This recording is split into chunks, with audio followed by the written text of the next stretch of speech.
সাবেক অতিরিক্ত আইজিপির স্ত্রীর ব্যাংক হিসাবে জমা হয় ৪১ কোটি টাকা। নিঃসন্দেহ একটি বড় অ্যামাউন্ট, এটি স্বাভাবিক না। দর্শক, একটা জিনিস খেয়াল করেছেন যে সম্প্রতি বড় মাপের যেগুলি কর্মকর্তা প্রত্যেকেই কিন্তু সেই অবসরপ্রাপ্ত, মানে চাকরিরত অবস্থায় একজনও কিন্তু তাদেরকে টাচ করা যায়নি। এই যে অতিরিক্ত আইজিপি শামসুদ্দোহা বলেন, এর আগে যে আইজিপি বেনজির বা জেনারেল আজিজের নামে যেই অভিযোগগুলো আসছে এখন, অথবা আসাদুজ্জামান মিয়া, সবই কিন্তু ওনারা রিটায়ারমেন্টের পরে। তার মানে যখন নাকি ওনারা দায়িত্বে থাকেন তখন এত বেশি তারা ক্ষমতাশালী বা প্রতাপশালী থাকেন যে তাদেরকে স্পর্শ করা যায় না। সে কারণে যে যদি চাকরিরত অবস্থায় ধরা যেত তাহলে কিন্তু অনেক টাকা রাষ্ট্রের অনুকূলে এটা রক্ষা করা যেত। এখন যখন রিটায়ারমেন্টে চলে যায় ২-৩-৪ বছর পরে, তখন তো এই সমস্ত টাকা পয়সা সমস্ত পাচার হয়ে যায় বা নানা জায়গায় চলে যায়, হাতছাড়া হয়ে যায়। তখন ব্যক্তিকে হয়তো দোষী করা যায়, কিন্তু সেই টাকাগুলো বের করে আনা রাষ্ট্রের অনুকূলে সেটা কঠিন হয়ে যায়।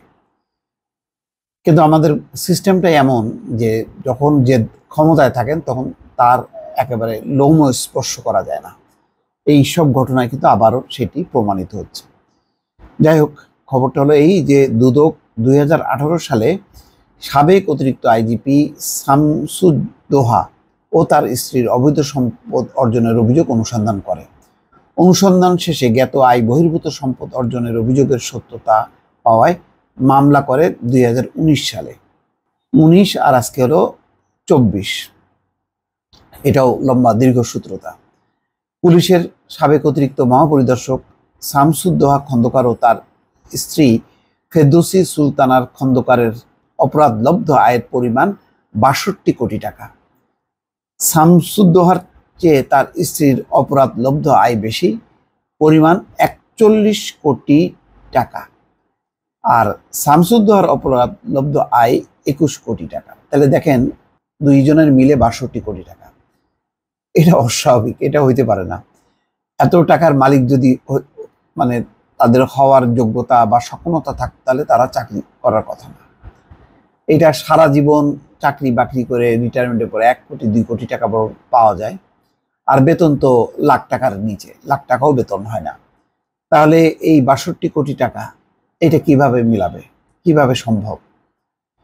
জ্ঞাত আয় বহির্ভূত সম্পদ অর্জন ও মানি লন্ডারিং এর অভিযোগে এই দুইজনের বিরুদ্ধে মঙ্গলবার আদালতে অভিযোগপত্র দিয়েছে দুদক। তাতে অপরাধলব্ধ আয়ের এই চিত্র তুলে ধরা হয়েছে। আরো বলা হয়েছে তাদের দুজনের ব্যাংক হিসাবে বিপুল পরিমাণ অর্থ জমা হয়েছে। স্ত্রীর ব্যাংক হিসেবেই জমা হয়েছে ৪১ কোটি টাকার বেশি। আসলে পরিস্থিতি একসময় এমন ছিল যে এই যে সময়গুলো দেখেন ২০১৮-১৯, যে মানে পুলিশই সব, প্রশাসনই সব, কিসের আইন কানুন, তারা যেটা বলবে যেটা করবে সেটাই তো মানে আইন, এইভাবেই চলছিল। এখন নানা পরিস্থিতির কারণে হয়তো একটু মানে বাক বদলেছে, আর তারাও রিটায়ারমেন্ট, তাদের উপর সরকার তাদের আর দেওয়ার কিছু নেই। বরং এই রিটায়ারমেন্টে যাওয়া এখন লোকগুলি ২-৪টাকে যদি ধরে একটু অভিযান চালানো যায়, মামলা মোকদ্দমা দেওয়া যায়, তাহলে সরকার ব্যাপারে একটা ভাবমূর্তি আসে যে তারা দুর্নীতির বিরুদ্ধে লড়াই করছে। এটা জানি না এটাও তারই একটা অংশ কিনা। ভালো থাকবেন, আল্লাহ হাফেজ।